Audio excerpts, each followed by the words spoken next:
महात्मा गांधी की जयंती पर सीएम योगी ने उन्हें पुष्पांजलि अर्पित की है। इस मौके पर सीएम योगी ने स्वच्छता अभियान में भी भाग लिया और साथ ही झाड़ू लगाकर स्वच्छता का संदेश भी दिया।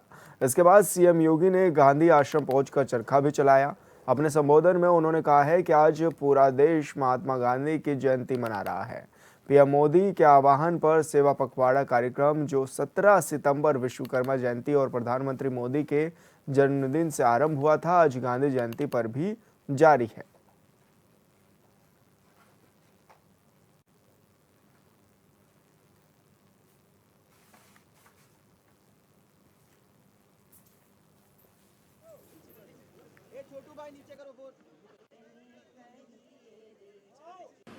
आत्मनिर्भरता के लक्ष्य को, खाद्यान्न सुरक्षा के मामले में भारत आत्मनिर्भरता के लक्ष्य को प्राप्त कर सके, इसके लिए जो आह्वान उस समय शास्त्री जी ने किया था, उसका परिणाम उनके एक छोटे से कार्यकाल के दौरान देश के अंदर देखने को मिला। एक स्वावलंबी राष्ट्र कैसे होता है? 1965 के युद्ध में दुश्मन देश के द्वारा भारत पर थोपे गए युद्ध का जवाब उस समय भारत ने जिस तेजस्विता के साथ किया था, यह भारत के उस स्वरूप को कि हम लोग विश्व मानवता के कल्याण के लिए कार्य करेंगे, लेकिन अगर कोई हमारी सीमाओं का अतिक्रमण करेगा तो उसका मुंहतोड़ जवाब भी देंगे। लाल बहादुर शास्त्री जी के नेतृत्व में उस समय भारत ने अपने पराक्रम का भी परिचय दुश्मन देश को करवा करके विश्व के सामने भारत की को एक वैश्विक ताकत के रूप में स्थापित करने में जो योगदान दिया, उनके प्रति कृतज्ञता ज्ञापित करने का एक अवसर है। मैं आज के इस अवसर पर राष्ट्रपिता महात्मा गांधी जी को, देश के द्वितीय प्रधानमंत्री श्री लाल बहादुर शास्त्री जी की स्मृतियों को कोटि कोटि नमन करते हुए प्रदेशवासियों की ओर से, प्रदेश सरकार की ओर से विनम्र श्रद्धांजलि अर्पित करता हूं और गांधी आश्रम से जुड़े हुए सभी पदाधिकारियों के प्रति भी हृदय से धन्यवाद देता हूं कि प्रतिवर्ष जिस प्रतिबद्धता के साथ राष्ट्रपिता महात्मा गांधी जी के मूल्यों और आदर्शों को लेकर के वे कार्य कर रहे हैं, प्रदेश सरकार का पूरा सहयोग, पूरा समर्थन उन्हें प्राप्त होगा। आप सबके प्रति मेरी शुभकामनाएं। धन्यवाद। जय हिंद।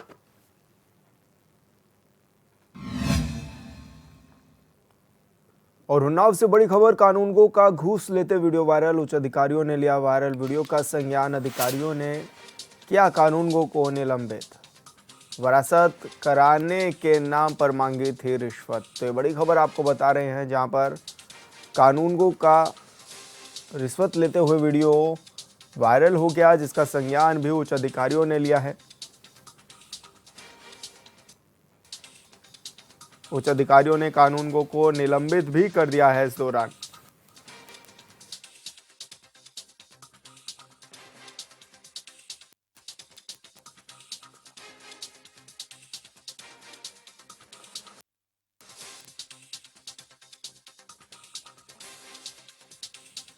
तो उन्नाव से बड़ी खबर है, जहां पर घूस लेते हुए कानूनगो का वीडियो वायरल हो गया है और ऐसे में ये उच्च अधिकारियों ने इस पर कार्रवाई भी की, जहां पर कानूनगो को निलंबित भी कर दिया गया है। तो घूस लेते वीडियो में नजर आ रहे हैं कानूनगो, जहां पर उच्च अधिकारियों ने इस मामले का संज्ञान लिया है और ऐसे में कानूनगो को भी निलंबित किया गया है। और संवाददाता अविनाश कुमार हमारे साथ फोन लाइन पर जुड़ गए हैं। अविनाश, क्या कुछ ये पूरा मामला है और किस तरह की अभी बड़ी कार्रवाई भी की गई है इस मामले में? जी रवि जी, बिल्कुल आपको बता दें, उन्नाव के सफीपुर तहसील के मजरा पीपल खेड़ा क्षेत्र का मामला है, जहां कानूनगो ने 200 कानूनगो ने का रिश्वत लेते हुए वीडियो वायरल हुआ है। एक दुकान के अंदर जाते हैं और वो कहते हैं कि वहां मृतक के लड़के के नाम, विरासत के नाम पे कानूनगो रुपए की मांग करते हैं और साफ साफ वीडियो में दिखाई दे रहा घूस लेते हुए वो नजर आते हैं। जी रवि जी। तो अविनाश, क्या माने अब आगे की कार्रवाई किस तरह से जारी रहेगी? रवि बिल्कुल बता लें, इस घूस वीडियो वायरल होने पर उच्च अधिकारियों ने वीडियो का संज्ञान लिया है। संज्ञान में उन्होंने जांच की बात कही है, जांच के बाद कार्रवाई की कार्रवाई की बात कही है। कहीं न कहीं देखा जाए जो कानून हो उसको भी निलंबित कर दिया गया है और डीएम जी ने अभिलेख को आदेश दिया है कि जांच की जाए और जांच के बाद जो भी और भी जांच जुटाई जाए, जो तथ्य सामने आएंगे उसके आधार पे और बड़ी कार्रवाई की जाएगी। हो सकता है तो बिल्कुल कहीं न कहीं अविनाश, इनको बहुत बहुत गिरफ्तारी भी की शुक्रिया आपका जाएगी। तमाम जी। जानकारी साझा करने के लिए।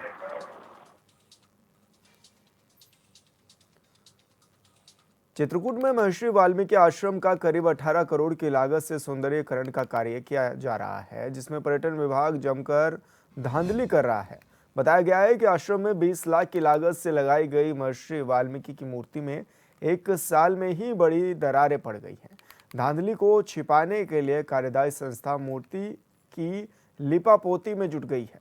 बता दें कि आश्रम के महंत भारत दास महाराज ने पर्यटन विभाग पर आश्रम के सौंदर्यीकरण के लिए शासन से मिले बजट का बंटर बाट करने का गंभीर आरोप लगाया है।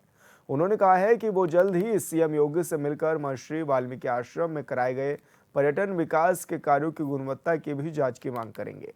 साथ ही धांधली करने वाले अधिकारियों के खिलाफ भी सख्त कार्रवाई की उन्होंने मांग की है।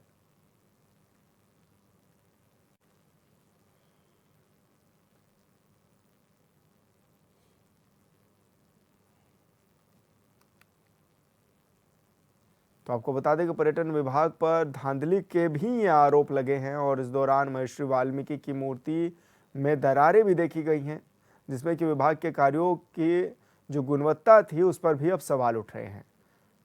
और महंत ने यह भी कहा है कि वो सीएम योगी आदित्यनाथ से मिलकर इस मामले की जानकारी भी देंगे और साथ ही अधिकारियों पर कड़ी कार्यवाही की भी मांग करेंगे।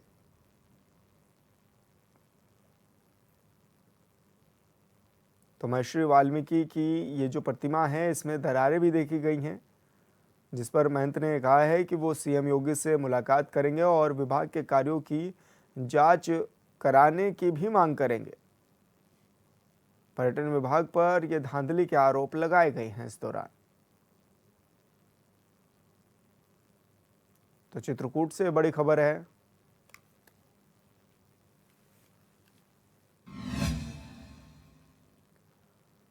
मेरठ के लोहिया नगर थाना क्षेत्र में स्थित एक दवाइयों के गोदाम में शॉर्ट सर्किट से आग लगने से हड़कंप मच गया है। गोदाम में आग लगने से 3 से 4 करोड़ रुपए का नुकसान हो गया है। वहीं आग लगने की सूचना मिलते ही पहुंची फायर ब्रिगेड ने कड़ी मशक्कत के बाद आग पर काबू पाया है।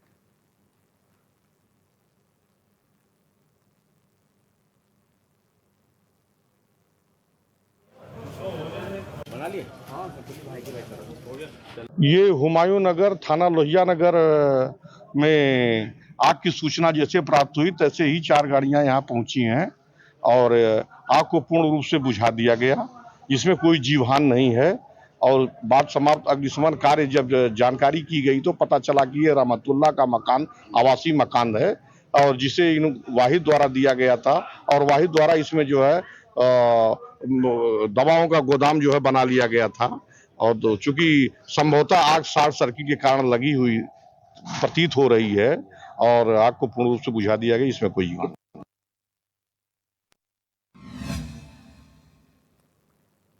कानपुर के रनिया थाना क्षेत्र के बोरा टोल प्लाजा के पास एक बस और कंटेनर की आपस में टक्कर हो गई। हादसे में बस सवार यात्रियों को मामूली चोटें आई, जबकि बस कंडक्टर गंभीर रूप से घायल हो गया। हादसे के बाद यातायात बाधित हो गया और हाईवे पर लंबा जाम लग खड़ा हुआ। वहीं सूचना पर पहुंची पुलिस ने सभी घायलों को अस्पताल में भर्ती कराया है।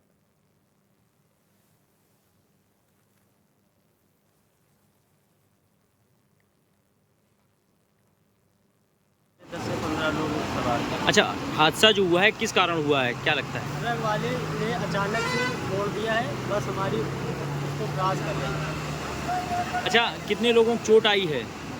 1-2 लोगों की आई हल्की फुल्की, बाकी कंडक्टर की ज़्यादा आई, इसकी जान फ्रैक्चर वगैरह है। किसकी गलती मानी जाए इस पूरे हादसे में? ट्रक वाले की गलती है भाई साहब, अचानक से पूरा काट दिया, बीच में गाड़ी आधी निकलने के बाद काट दिया।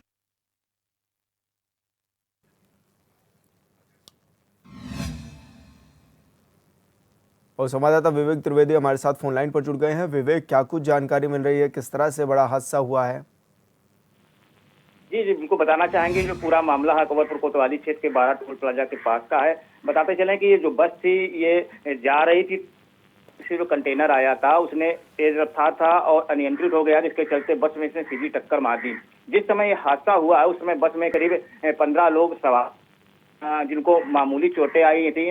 जानकारी होते ही जो जिला प्रशासन है और पुलिस प्रशासन मौके पहुंचा था और घायलों को उपचार के लिए भर्ती कराया गया था, जिसके बाद उनको उनके गंतव्य के लिए भेजा गया है। इस दौरान जो बस का परिचालक था, कंडक्टर था, उसको गंभीर चोटें आई हैं, जिसका उपचार भी चल रहा है। जी तो ऐसे में कैसे टक्कर हो गई है, किसकी गलती बताई जा रही है? जी, अगर गलती की बात की जाए तो जो एक कंटेनर चालक था उसकी गलती बताई जा रही है, क्योंकि वो रॉन्ग साइड से आ गया था, जिसके चलते ये हादसा हुआ है। हादसे के बाद जो बस थी टक्कर अपनी साइड से रॉन्ग साइड चली गई। खैर गनीमत तो ये रही कि उस वक्त हाईवे से दूसरा वाहन वहां से गुजर नहीं रहा था, नहीं तो हादसा सकता था। जी बिल्कुल विवेक, बहुत बहुत शुक्रिया आपका तमाम जानकारी साझा करने के लिए। रायबरेली के हरचंदपुर थाना क्षेत्र के प्यारेपुर गांव में चोरों के बाद अब बंदरों का भी आतंक जारी है, जहां बंदरों ने एक बार फिर युवक को अपना निशाना बनाकर उस पर हमला कर दिया है। बंदरों के हमले से युवक गंभीर रूप से घायल हो गया है। बता दें कि अब तक बंदर कई लोगों को घायल कर चुके हैं। फिलहाल घायल युवक को अस्पताल में भर्ती करा दिया गया है।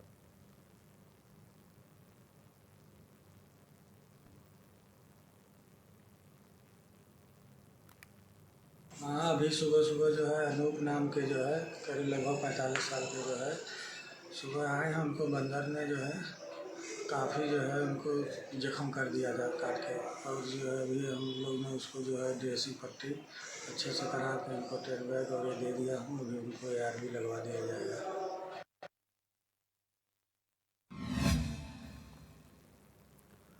और सीधा रुख करेंगे मुजफ्फरनगर का, जहां पर मुख्यमंत्री पुष्कर सिंह धामी पहुंचे हुए हैं और इस दौरान रामपुर तिराया कांड की 30वीं बरसी पर मौजूद लोगों को संबोधित भी मुख्यमंत्री पुष्कर सिंह धामी कर रहे हैं।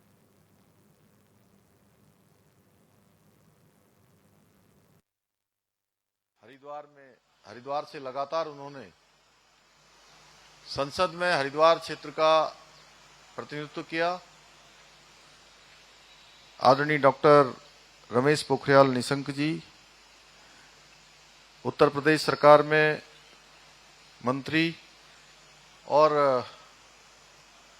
सभी सामाजिक कामों में बढ़ चढ़कर भाग लेने वाले,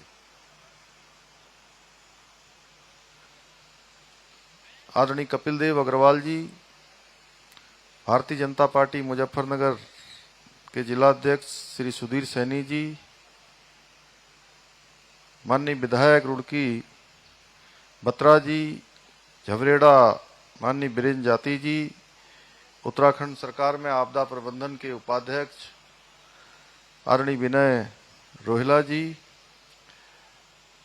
MLC वंदना जी, मीनाक्षी जी, सचिव श्री सेमवाल जी, पूर्व विधायक कंसल जी एवं यहाँ पर आए हुए हमारे भोपा वाले राठी जी एवं सभी हमारे बड़े बुजुर्ग, सभी राज्य आंदोलनकारी, उनके परिजन, आए हुए सभी भाइयों एवं बहनों, पत्रकार मित्रों एवं छायाकार बंधुओं, मैं सबसे पहले तो राज्य आंदोलन में जिन्होंने अपने प्राण न्यौछावर किए, जिनके कारण से हमको उत्तराखंड राज्य प्राप्त हुआ, उन सभी बलिदानियों को, जिन्होंने अपने प्राणों की आहुति दी और उसी के कारण से हमको उत्तराखंड राज्य प्राप्त हुआ।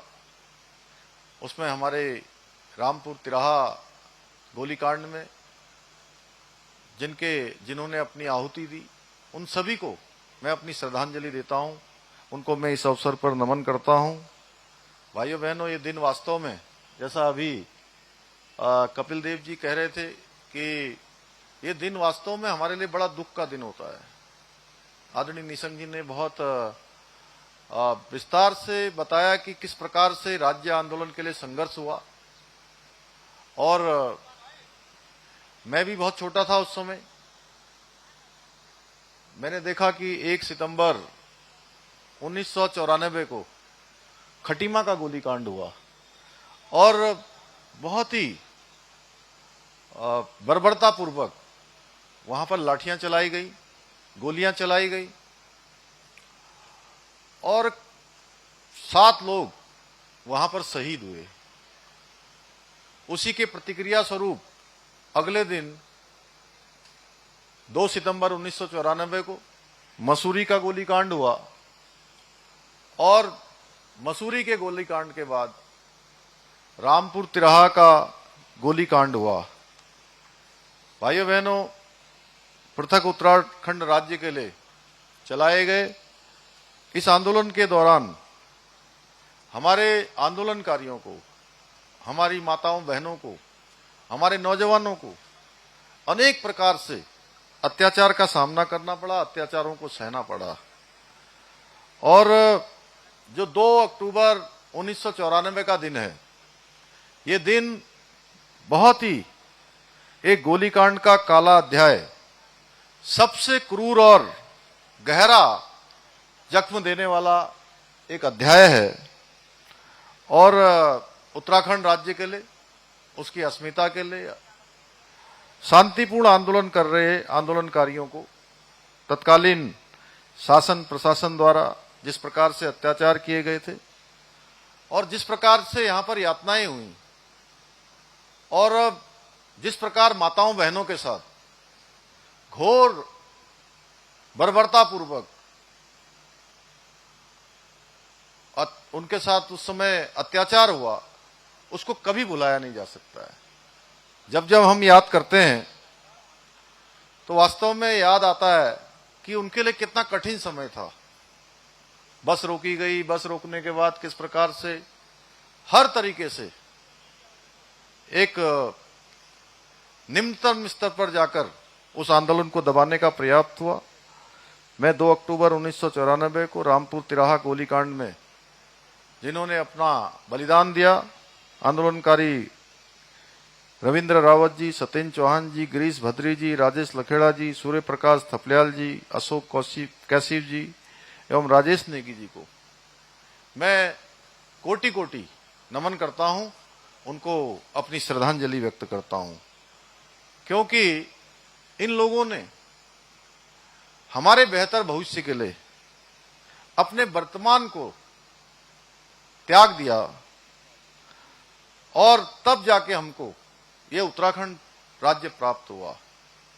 उत्तराखंड की जनता, उत्तराखंड के लोग सदैव इनके ऋणी रहेंगे, इनके ऋण से कभी भी उऋण नहीं हो सकते हैं। मैं उत्तराखंड राज्य में राज्य आंदोलन को उस समय चलाने में जिन माताओं बहनों ने भी अपना योगदान दिया, उस मातृशक्ति की बदौलत वो आंदोलन अपने निर्णायक संघर्ष तक पहुंचा।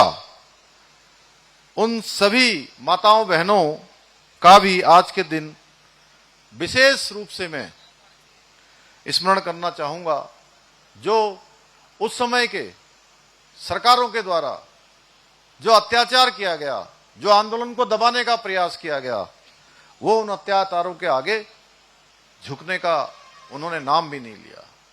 उन्होंने झुकना स्वीकार नहीं किया, उन्होंने आगे बढ़ना स्वीकार किया, रुकना स्वीकार नहीं किया, आंदोलन को गति देना स्वीकार किया। भाइयों बहनों, जिस उत्तराखंड राज्य निर्माण के लिए हमारे आंदोलनकारियों ने अपना सर्वस्व दिया, हमें अब उस उत्तराखंड राज्य को देश का श्रेष्ठ राज्य बनाना है। अभी आदरणीय निशंक जी ने बहुत विस्तार में, लेकिन बहुत सारी बातें यहां पर कही हैं। निश्चित रूप से आज हम उस दिशा में आगे बढ़ रहे हैं। मैं आज इस अवसर पर पूरी प्रतिबद्धता से ये कहना चाहूंगा कि हमारी सरकार राज्य के आंदोलनकारियों, उनके बलिदानियों के आदर्शों और उनके सपनों को साकार करने के लिए हर संभव प्रयास कर रही है, हर दिशा में काम कर रही है। और जो भी कालखंड है उसका एक एक पल और एक एक क्षण राज्य के लिए समर्पित होकर हमारे राज्य आंदोलनकारियों के सपनों के अनुरूप उत्तराखंड को आगे बढ़ाने के लिए हम काम कर रहे हैं। आज हम हमारा जो विकल्प रहित संकल्प है, उस संकल्प को मूल मंत्र मानते हुए उत्तराखंड के इंफ्रास्ट्रक्चर को मजबूत करते हुए विभिन्न योजनाओं के जरिए राज्य के अंतिम छोर में खड़े हुए व्यक्ति तक सभी सुविधाएं पहुंचे, सभी आवश्यक सहायताएं पहुंचे, हमारा शासन पहुंचे, हमारा प्रशासन पहुंचे, हमारी योजनाएं पहुंचे, उसके लिए काम कर रहे हैं। भाइयों बहनों, मैंने भी इस आंदोलन में बाल्यकाल में भाग लेकर देखा है कि उस समय किस प्रकार की स्थिति थी और हमारे आंदोलनकारी जो परिवार हैं उन परिवारों को किस प्रकार की परेशानियों का सामना करना पड़ा है, या उनके घर में उस समय, चूंकि त्योहार का समय होता था, रक्षाबंधन भी था, दीपावली भी आने वाली थी, दशहरा भी आने वाला था, नवरात्र भी होने वाले थे, लेकिन 1 सितंबर हो, 2 सितंबर हो या 2 अक्टूबर हो, इन तीनों ही जो बड़े आंदोलन हुए जिसमें हमारे अनेक अनेक वीर माताएं, हमारे बहनें, हमारे भाई जिन्होंने अपना बलिदान दिया, उन्होंने उस समय ये नहीं सोचा, उन्होंने मां की ममता को भी छोड़ दिया, मां की ममता को छोड़ दिया, बहन की राखी को भी ठोकर मार दी,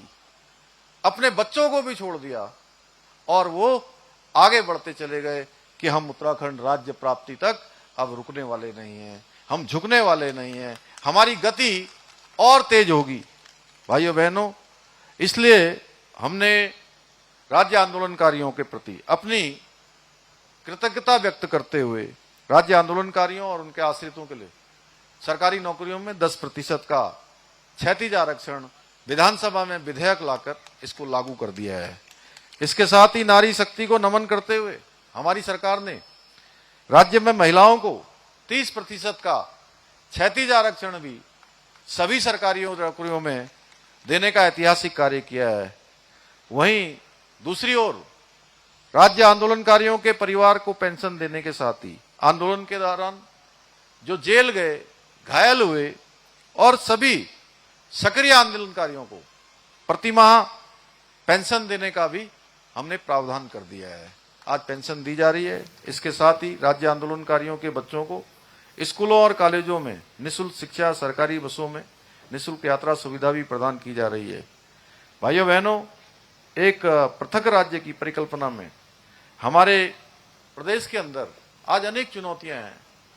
आज देवभूमि उत्तराखंड का जो मूल स्वरूप है, वो मूल स्वरूप भी हमारा बना रहे, जिसके नाम से देवभूमि को जाना जाता है। पूरी देश दुनिया के अंदर हमारा सम्मान होता है कि हम देवभूमि के हैं, जिसके कारण से हमारी एक अलग पहचान है।